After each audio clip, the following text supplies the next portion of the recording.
Mənim əmək kitabçamda hal-hazırda, əgər mən yadımda səhv qalmayıbsa, 14 dənə iş yeri var. Çox uzun müddət o işdən sonra, bu işdən sonra mən heç cürə özümə yaxşı iş tapa bilmirdim. Və mən ümumiyyətlə işdən çıxdım. Dedim ki,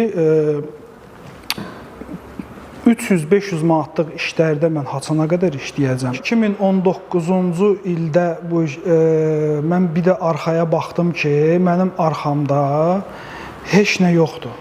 Nə mənada deyirəm, heç nə yoxdur. Karyera qura bilməmişəm. 32 yaşım var, 2019-cu ildə.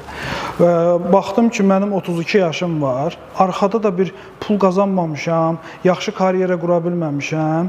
Və mən onu anladım ki, sən demə, bunu başa düşdüm ki, iş yolu ilə mən bunu eləyə bilməyəcəm də. Mən baxdım, gördüm ki, mən bugün özümə nə elədim, elədim. Ona görə mən başa düşdüm ki, çətindir, yıxıldın. Allah canını sağ eləsin. Dur, bir də elə. Dur, bir də elə. Ona görə mən həm işdə, həm biznes, həm bayaq sizə dedim, sement zavodda işləyəndə, həm o işi gör, həm bunu elə.